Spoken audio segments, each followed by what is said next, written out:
Hi friends, என் பொண்ணுக்கு எப்போ பார்த்தாலும் சாக்லேட் அது மட்டும் தான் சாப்பிட்றா சாக்லேட். சரி, அதுக்காக நம்மளே ஏதாவது ஸ்வீட்டாக பண்ணலான்னு பார்த்தா வந்து ஆரஞ்சு தான் இருந்துச்சு. ஜூஸ் வேணுமான்னு கேட்டால் ஜூஸ் வேணான்னு சொல்லிட்டா. சரி, அதை வச்சு ஸ்வீட்டாக ஏதாவது பண்ணிடலாம் அப்படின்னு சொல்லி நான் பேனில் வந்து ஆரஞ்சு ஜூஸை ஊற்றுனதுக்கப்புறமா வந்து நம்ம கார்ன்ஃப்ளவர் இருந்துச்சுனாலே போதும், நமக்கு ஸ்வீட் ஈஸியாக ரெடி பண்ணிடலாம். கார்ன்ஃப்ளவர் இருந்துச்சு, அந்த கார்ன்ஃப்ளவரை வந்து அதில் போட்டு நல்லா மிக்ஸ் பண்ணி விட்டுட்டேன். அங்கங்கே சின்ன சின்ன கட்டை மாதிரி வராமல் ஃபுல்லாக நல்ல இதில் ஆகிடும். நல்ல சூப்பராகிட்டு இதை வந்து மிக்ஸ் பண்ணி விட்டுருங்க. மிக்ஸ் பண்ணதுக்கப்புறமா அதே பவுலில் வந்து சுகர் எடுத்துக்கலாம். சுகர் ஃபுல்லாகவும் எடுத்துக்கலாம், இல்லை ஹாஃப் சுகர் தேவையான அளவு போட்டுக்கோங்க. போட்டு நல்லா மிக்ஸ் பண்ணிக்கோங்க. மிக்ஸ் பண்ணி விட்டதுக்கப்புறமா நம்ம கேஸ் ஆன் பண்ணி இதில் வச்சுக்கலாம். வச்சு 5 மினிட்ஸ் நம்ம அப்படியே சுற்றி விட்டுட்டே இருக்கணும். 5 மினிட்ஸ்லேயே வந்து இது வந்து ரெடி ஆகிடும். 5 மினிட்ஸில் வந்து இந்த மாதிரி ஃபார்மில் வந்துடும்.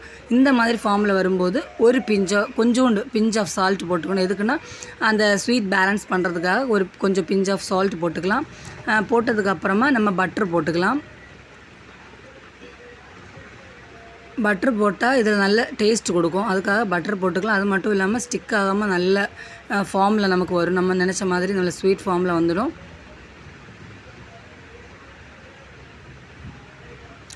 இந்த மாதிரி மிக்ஸ் பண்ணி விட்டுட்டே இருங்க. மிக்ஸ் பண்ணி விட்டுட்டு 5 மினிட்ஸ்லேயே அதுவும் ரெடி ஆகிடும். நமக்கு ஈஸியாக பண்ணக்கூடிய ஒரு இன்ஸ்டன்ட் ஸ்வீட்டு தான். சீக்கிரமாக ஏதாவது ஃப்ரூட்ஸ் இருந்துட்டால் பிள்ளைங்களுக்கு ஸ்வீட் இந்த மாதிரி பண்ணி கொடுத்துலாம். பேனில் ஒட்டாமல் வந்துட்டாலே நம்ம ஸ்வீட் ரெடி ஆகிடுச்சின்னு அர்த்தம். இது எந்த பாத்திரத்தில் வேணாலும் போட்டு வச்சுக்கலாம். நம்ம வந்து ஷேப்புக்காக ஒரு சின்ன சின்ன குட்டி குட்டி பவுலில் கூட போட்டு வச்சுக்கலாம். இல்லை வந்து டோட்டலாகவே ஒரு பாத்திரத்தில் போட்டு வச்சு கட் பண்ணி எடுத்துக்கலாம். நான் வந்து இந்த பாத்திரம் தான் எடுத்துருக்கேன். இதில் வந்து நெய்யோ பட்டரோ வந்து நம்ம தடவிக்கலாம். எதுக்குன்னு அதில் வந்து ஒட்டாமல் இருக்கிறதுக்காக அதில் நெய்யோ பட்டரோ வந்து தடவி வச்சதுக்கப்புறமா நம்ம ரெடி பண்ணி வச்சுருக்க அந்த இது இருக்குல்ல, அந்த ஸ்வீட்டை வந்து இதில் போட்டுக்கலாம்.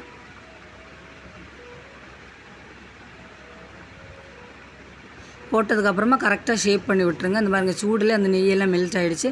அதில் ஒட்டாமல் இருக்கும். கரெக்டாக அந்த மாதிரி ஷேப் எடுத்து வச்சதுக்கப்புறமா ரூம் டெம்பரேச்சர் இருந்தால் ஒரு 1 ஹவரில் ரெடி ஆகிடும். இது நான் வந்து ஃப்ரீசரில் தான் வச்சு எடுத்துக்கிட்டேன். 20 மினிட்ஸ்லேயே நம்ம ஃப்ரீசரில் ரெடி ஆகிடும். கொண்டு வச்சதுக்கப்புறமா பாருங்கள், இந்த மாதிரி ரெடியாக வந்துருச்சு. நான் 20 மினிட்ஸ்லேயே எடுத்துக்கிட்டேன். நம்ம நெய்யோ பட்டரோ ஏன் முதல்ல தடவணும் அப்படின்னா பாருங்கள், அதை ஒட்டாமல் கரெக்டாக ஷேப்லேயே வந்துருச்சு. பாருங்கள், எந்த ஷேப்பில் வேணாலும் எடுக்கலாம். சின்ன பவுலில் இல்லை ஃபுல் டேபிள்லையோ பிளேட்லேயோ போட்டு எடுத்துக்கலாம். இது பாருங்கள், கட் பண்ணி எடுத்துக்கிட்டால் இந்த ஷேப்பில் வந்துடும். அதுக்கப்புறமா நம்ம டேஸ்ட்டுக்காக வந்து என்னென்னா சுகரில் கோட்டிங் கொடுத்துக்கிட்டோம். குழந்தைங்களுக்கு கண்டிப்பாக ரொம்ப பிடிக்கும், ரொம்ப விரும்பி சாப்பிடுவாங்க. இந்த மாதிரி எந்த ஜூஸில் வேணாலும் பண்ணிக்கலாம். இந்த மாதிரி எல்லா பீஸையுமே வந்து நம்ம கோட் பண்ணி எடுத்துக்கலாம். சூப்பர் டேஸ்ட்டாக கண்டிப்பாக ட்ரை பண்ணி பாருங்கள். என் பொண்ணு ரொம்ப ஹாப்பி ஆகிட்டா. Bye friends.